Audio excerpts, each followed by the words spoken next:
শিক্ষার্থী বন্ধুরা, নিশ্চয়ই তোমরা সকলে ভালো আছো। বেসিক ইংলিশ একাডেমি থেকে স্বাগত জানাচ্ছি। আমি ইব্রাহিম খলিল স্যার। আজকে এই ভিডিওতে আমরা শিখব সেন্টেন্সকে কিভাবে অ্যাফার্মেটিভ থেকে নেগেটিভ করা হয়।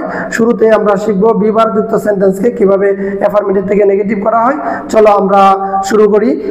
শেষ পর্যন্ত ভিডিওটা দেখলে তোমরা খুব সহজেই জেনে যেতে পারবা কিভাবে সেন্টেন্সকে অ্যাফার্মেটিভ থেকে নেগেটিভ করা হয়। সাথে থাকো আমার। বিভারযুক্ত সেন্টেন্সকে অ্যাফার্মেটিভ থেকে নেগেটিভ করার নিয়ম দেখো। তো এই ক্ষেত্রে তোমাকে শুরুতে জানতে হবে বি ভার্বস গুলো কি কি রয়েছে। চলো আমরা বি ভার্ব গুলো জেনে নিই। বি ভার্বস হচ্ছে am, is, are, was, were. এই পাঁচটাই হলো বি ভার্ব। উদাহরণের মাধ্যমে দেখি আমরা কিভাবে একটা সেন্টেন্সকে অ্যাফার্মেটিভ থেকে কিভাবে নেগেটিভ করতে হয়। আই এম এ স্টুডেন্ট, আমি একজন শিক্ষার্থী বা আমি একজন ছাত্র বা আমি একজন ছাত্রী।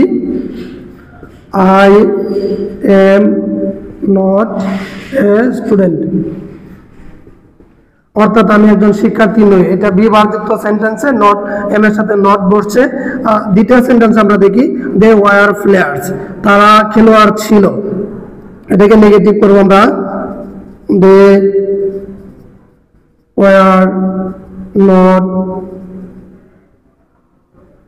প্লেয়ার্স। তাহলে দেখো তারা খেলোয়াড় ছিল না। নিচে আরো দুইটা সেন্টেন্স দেওয়া আছে, এই দুইটা সেন্টেন্স তোমরা করবা। She is going to park, সে পার্কে যাচ্ছে। রানী এন্ড বানি আর রানিং, রানী এবং বানি দৌড়াচ্ছে। এই দুইটা সেন্টেন্স থেকে তোমরা নেগেটিভ করবা।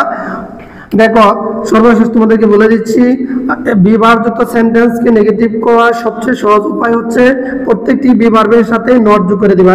এম, নট, ইজ, নট,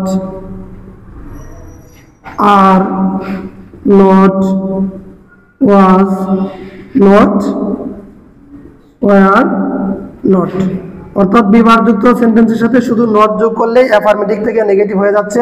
আশা রাখছি তোমরা এই ভিডিওর মাধ্যমে বিভারযুক্ত সেন্টেন্সকে অ্যাফার্মেটিভ থেকে কিভাবে নেগেটিভ করাতে হয় তা জানতে পেরেছো। যারা এতক্ষণ আমার সাথে ছিলে সকলকে ধন্যবাদ জানিয়ে শেষ করছি। আশা রাখছি তোমরা ভিডিওটা শেয়ার করে বন্ধুদেরকে দেখানোর সুযোগ করে দেবে এবং চ্যানেলটি সাবস্ক্রাইব করে আমার সাথে থাকবে ইনশাআল্লাহ।